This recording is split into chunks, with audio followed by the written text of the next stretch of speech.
Hello everyone, welcome to StudyIQ. In this video, I will bring to you India Yearbook Chapter 1 Expected Multiple Choice Questions in English language. India Yearbook is an official publication from the Government of India, and therefore whatever the contents are there in the book, you can trust those. These are documentable. You can document these when you mark any answer or when you challenge any answer, and this is one of the most authentic sources of information. Now, India Yearbook is not limited to any subject. It's more like a compilation of various subjects, just like you have Lucent or other books. However, it is published from the Government of India. So I am bringing chapter 1. I have covered around 25 MCQs, and if you want me to cover all the 30 chapters, then do write in comments. StudyIQ's pendrive courses are available for UPSC exams. All the GS subjects are available, and a lot of optional subjects are also available. For SSC, Bank PO, Defense exam. If you want to buy any of our pendrive courses, just go to studyiq.com.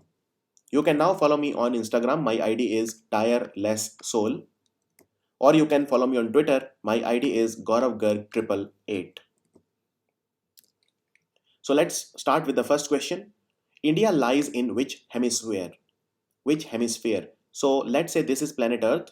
This is the longest latitude, which is called the equator. It divides the Earth into two equal halves. This is the northern hemisphere. This is the southern hemisphere. On the left always is the west, and on the right is the east. This is the convention that we follow, and this is what you call a 0-degree longitude, which is called Greenwich Meridian timeline, and this passes through London. This is 0-degree. Similarly, equator here is also 0-degree. So to say that India lies in northern hemisphere is not enough, because India lies somewhere here.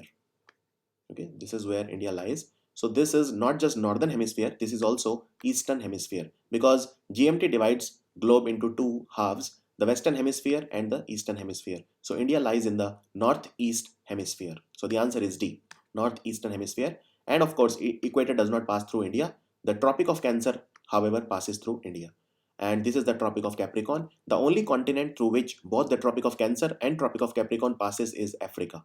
Africa is the only continent through which all the three passes. Also remember one important concept.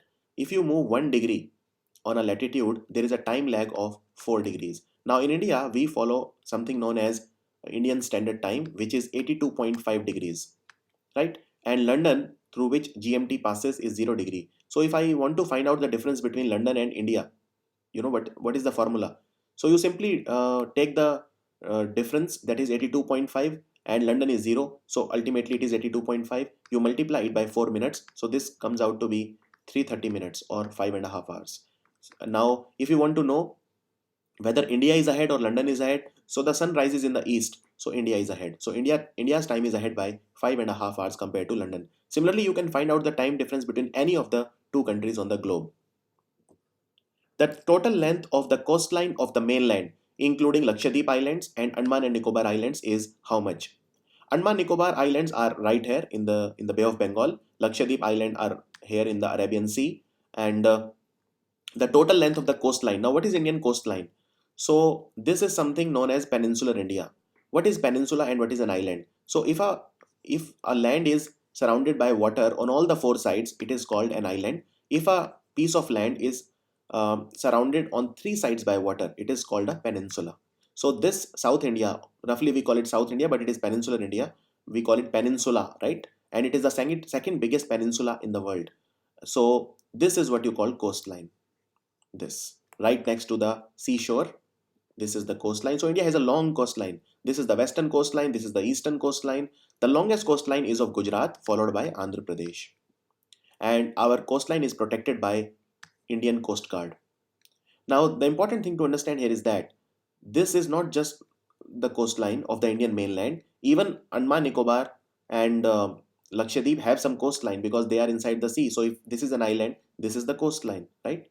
So if you take that also into account, that is mainland plus Andaman Nicobar plus Lakshadweep, then it comes out to be 7516.6, 7516 decimal 6 kilometers. That is the total coastline of India. And of course, on the coastline you have the coastal cities like Visakhapatnam, for example, in Andhra, Krishnapatnam port. You have a lot of ports. In Gujarat, you have Pipavav port. Pipavav is an important port in Gujarat. Then you have Kandla Port, which was recently named as Pandit Dindayal Upadhyay Port. You have Mundra Port. You have Zafrabad in Gujarat. You have Dahej, Dahej in Gujarat. Then in Maharashtra, you have JNPT, Jawaharlal Nehru Port Trust, also called Nhava Sheva. You have Mumbai. Then you come to Goa, you have Mormugao. In Karnataka, you have Karwar, Mangaluru. In Kerala, you have Kochi Port. Tamil Nadu, Chennai Port is there. Then Pondicherry is there on the coast. Andhra Pradesh, Krishnapatnam and Vishakhapatnam is there. Vizag. In Odisha, you have Paradweep Port, very famous. In West Bengal, you have Kolkata Port and Haldia Port. So these are some of the important ports on our coast. Sri Lanka is separated from India by a narrow channel of sea formed by the Palk Strait and what? So this is Sri Lanka and this is India, and this is the border, India-Sri Lanka border. It is a water border, not a land border. Sri Lanka is the only country with which India shares a water border, only neighboring country. And it is formed by Palk Strait and something known as Gulf of Mannar. Gulf of Mannar. The mainland of India comprises 4 regions. Which among the following is not the correct one? So you have the Great Mountain Zone. Yeah, this is correct. The Himalayan and the Trans-Himalayan, all of this part. Plains of the Ganga and the Indus. Actually, this is Brahmaputra, more precise. So Ganga Brahmaputra plain, the part where you do most of the agriculture. The desert area. This one is the desert area. And the northern peninsula. So it is actually the southern peninsula, not the northern peninsula. So D is wrong. So which among the following is not the correct? It is the northern peninsula. Now the mountain zone has 2 types of Himalaya. 2 types of mountains. One is the Himalayas and one is called the Trans-Himalaya. So for example, this part, which is the Pakistan occupied Kashmir, it is not in Himalayas. Similarly, Ladakh, it is not in Himalayas. So this is what you call Trans-Himalayas. The river system of India can be classified into how many groups? 3, 4, 5 or 6. River system is divided into 4 parts. We have the Himalayan rivers like Ganga, Yamuna, and these are mostly perennial rivers, the big rivers, which have water throughout the year. Then we have the Deccan rivers. Then we have the coastal rivers, and we have rivers of the inland drainage basin, right? So, among the most popular peninsular river, we have Mahanadi, Godavari, Krishna, and Kaveri. These are the 4 important ones. And out of these 4, only Kaveri river has water throughout the year. And Godavari is the longest, if you talk about there. Now, all of these 4 rivers form delta and they fall into Bay of Bengal. Therefore, these are called eastern flowing river because this is eastern side, right? Similarly, there are rivers, 2 main rivers which flow towards the west. So we have Narmada and we have Tapi. They flow towards the west. So there are 4 important groups of rivers. Which is one of the great rivers of the world that rises near Mansarovar in Tibet and flows through India and thereafter flows through Pakistan and finally falls into the Arabian Sea near Karachi. So near Karachi, you have a beach also called Clifton Beach. It's a very popular beach, tourist spot in Karachi, Clifton Beach. So the river that we are talking about is Indus River. And you must have heard about Indus Valley Civilization, which rose on the banks of the Indus River. So this is Tibet. Now Tibet is annexed by China, so you can say it is a part of China. And this is Kailash Mansarovar. And 3 rivers, they take origin near Kailash Mansarovar. You have the Indus River, which comes to India, reaches Kashmir, and then it goes to Pakistan and falls into the Arabian Sea. And that is what is being asked in this question. Then you have Satluj River, which comes to India, goes to Punjab. And then you have this river, which is Brahmaputra. So it goes towards like this, then it enters India from here in Arunachal. These are the 3 important rivers which takes origin from the Tibetan Plateau. Indus, Brahmaputra and Satluj. Now the river that goes to Pakistan is Indus River. Which 2 of the following rivers join at Devprayag to form the Holy Ganga? Now Ganga is the longest river in India. 2,525 km is the length of Ganga. And when Ganga takes its origin from Gangotri Glacier, that is called Gomukh. That place is called Gomukh. It is in Uttarkashi district of Uttarakhand. Now, important thing to understand is it is not called Ganga right there. There are 2 rivers which form Ganga, right? So one is Bhagirathi, one is Alaknanda. So the answer is first. Bhagirathi and Alaknanda, they coalesce, they join, merge together to form the Holy Ganges. Which of the following river is not a tributary of Ganga? You have Yamuna, Ghagra, Gandak or Betwa. Now Betwa river is a tributary of Yamuna. And of course Yamuna is a tributary of Ganga. So they meet Ganga, Yamuna, Saraswati at Prayag, at Allahabad. And Yamuna, Ghagra and Gandak. So Yamuna is a tributary of Ganga, all right, but not directly. So Betwa you can't say is a tributary of Ganga because Betwa merges into Yamuna, which in turn merges into Ganga. Ghagra and Gandak, there is another river called Kosi. So these three rivers, Ghagra, Gandak and Kosi, they come from Nepal and they enter Bihar. Okay, Ghagra, Gandak and Kosi. And Kosi causes huge floods in Bihar, and therefore it is called Sora of Bihar. Similarly, there is a river called Damodar which is called Sora of Bengal. So the answer is Betwa, option D. Dihang is another name of which river? So this river takes its origin from Tibetan plateau near Kailash Mansarovar. It is called Chema Yungdung Glacier. Chema Yungdung Glacier. Then it goes like this. Then it enters Arunachal. In Arunachal we call it Dihang. So it is Brahmaputra River. Now please note, after Arunachal it enters Assam, and when it enters Assam it is called Brahmaputra. In China or Tibet it is called Tosangpo. Tosangpo is also called the purifier. The meaning of the word Tosangpo is the purifier. So this river is called the purifier. It is Brahmaputra. In Assam it is called Brahmaputra, right? In Arunachal we call it Dihang. Now interchangeably we can also call it Siang. However, Siang is a small tributary of Brahmaputra. And of course Brahmaputra, then it enters Bangladesh and it meets with another river called Tista, which had taken its origin from Sikkim in India, but Tista meets Brahmaputra only in Bangladesh and it falls into then Bay of Bengal. So this is about the river Brahmaputra. Now Brahmaputra is longer than river Ganga. It is 2800 kilometer, and Indus river is further more longer than Brahmaputra. Indus is around 3100 kilometer. Which of the following is a tributary of Brahmaputra? Okay, so we have Dhaleshwari, we have Rukni, Meghna and Putimari. So you know that Brahmaputra enters Arunachal Pradesh under the name Dihang, and now remember that near Pasighat, so Pasighat is in Arunachal Pradesh, there are two rivers which meet into Brahmaputra. One is the Dibang and one is also Lohit River, in case you have heard about it. There is also a Dihang-Dibang Biosphere Reserve. When Dibang meets Dihang or Brahmaputra, there is a Dihang-Dibang Biosphere Reserve also. Then there is a river Lohit which joins Brahmaputra. And main tributaries of Brahmaputra in India are Subhansiri, very important, Subhansiri. Then we have Jia Bhareli,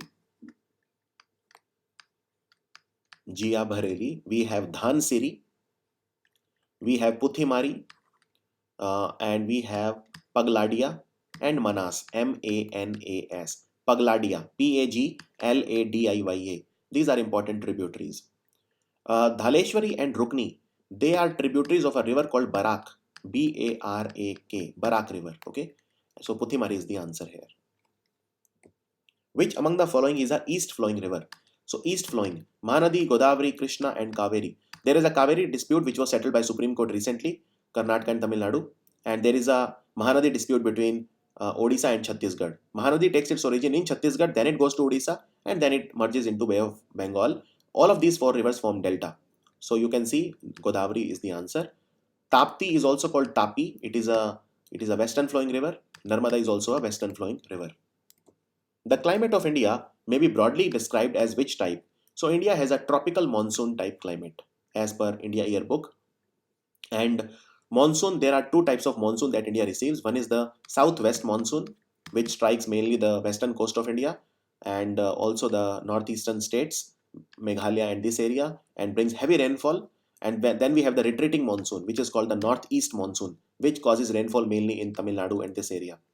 So the answer is tropical monsoon. Which monsoon brings most of the rainfall in India? It is the southwest monsoon. Yeah, and because it picks up moisture over the Indian Ocean, and then it causes heavy rainfall in India. So southwest monsoon is the monsoon that brings most of the rainfall in India. India is rich in flora. Flora means plants and fauna means animals. Okay, so India is rich in flora. Now available data places India in the dash position in the world and dash in Asia in plant diversity. India is 10th in the world and 4th in Asia in plant diversity. Diversity means how many different types of plants do we have. So India has a lot of types of plants. India has in fact 46,000 species of plants as described by Botanical Survey of India, Kolkata. Is it clear? 46,000 species of plants are there in India. India can be divided into how many distinct floral regions? India can be divided into 8 floral regions. Which are these? You have the Western Himalayas, you have the Eastern Himalayas, okay, you have Assam, you have the Indus Plain, the Ganga Plain, you have Deccan, the Malabar, and the Andamans. These are the 8 distinct floral regions. And the floral regions, again, they are studied by the Botanical Survey of India. Within only about 2% of the world's total land surface. So India has 2.4% of the world's land surface, land area, and India supports 17% of the population of the world. India is known to have over -% of the species of animals that the world holds. So India has very rich fauna, that is animal species. In fact, India has 92,037 species of animals, and this is done by Zoological Survey of India. And out of that, 61,375 species are insects. So most of the species are of insects. Insects belong to phylum Arthropoda. Okay, Arthropoda. They are a subset of Arthropoda. So India has 7.5% species of the animals of the world. Census 2011 was the dash census of its kind since 1872. It was the 15th census, and now it is done every 10 years. So next one will be in 2021, and just remember it was the 15th census. As per Census 2011, the population density of India in 2011 was what per square kilometer? It was 382, which means if you take a 1 kilometer length, you take 1 kilometer breadth and you join it, okay, this becomes an area of 1 square kilometer. And in this, how many people live in India? That is called population density. So it is 382. As per the Census 2011, which is the most thickly populated state in India, which means which state has the maximum population density? It is Bihar. In Bihar, in 1 square kilometer, you have 1106 persons living. Second is West Bengal. It has 1028, and the third is Kerala, 860. As per the 2011 census, the literacy rate in the country is what percent? Literacy rate in India is 73%. And the maximum literacy rate, we'll talk about that. But in male and female, you need to know separate. Male literacy rate is 80.9%. Female literacy rate is 64.6%. Which of the following has the least literacy rate? So least literacy rate is in Bihar. Maximum is in Kerala, 94% as per Census 2011. And Bihar has minimum literacy rate in India, only 61.8%. Is it clear? Second highest after Kerala is Lakshadweep, 91.9%. The design of the national flag, it was adopted by the Constituent Assembly of India on which date? The design was adopted on 22nd of July 1947. This is a very, very important question. Also remember, the ratio of the length to the width of the flag is 3:2. This is the ratio of the length and breadth of Indian flag. 22nd July 1947. The anthem Jana-Gans-Mana, it was written in Bangla by Rabindranath Tagore. It was first sung on December 27, 1911 at which session of the Indian National Congress? It was sung at the Kolkata session. Now it is called Kolkata, that time Calcutta. And then it was adopted in Hindi also by the Constituent Assembly on January 24, 1950. So remember, National Anthem was written in Bangla by Rabindranath Tagore. Then it was adopted in Hindi by the Constituent Assembly on 24 January 1950. And now one question for you. Can you tell me who presided over the Kolkata session? Because there was always one president or always one chairman of a Congress session. So who presided over the Kolkata session? You can write down in comments. The constitution which envisages parliamentary form of government is dash in structure. So India has a parliamentary form of government. We have parliament, we have a lower house, we have the upper house. Lower house is the Lok Sabha, upper house is the Rajya Sabha. We have taken this concept from Britain, where there is a Westminster model of parliament. They also have a lower house, they have an upper house. Lower house there is called the House of Commons. Upper house is called the House of Lords, and so on. So India has a constitution that is federal in structure, which means there is decentralization of power. The states are also powerful and the center of course is powerful. But states, they don't have to comply with the center. It is not like whatever the center says, the states have to obey. So that is called decentralization of power. It is a federal structure. Who is the constitutional head in India? It is the President of India. So the word we use is constitutional head of the executive of the Union. It is the President of the India. So this was the chapter 1, and these were the questions that I felt were very, very important from chapter 1. I tried to give you extra information also wherever it was possible. If you want me to cover other chapters also, I believe there are around 30 chapters. So it will take around 1 month or 1.5 months to cover all. If you want me to cover those also, please do write in comments also. Thank you so much for watching.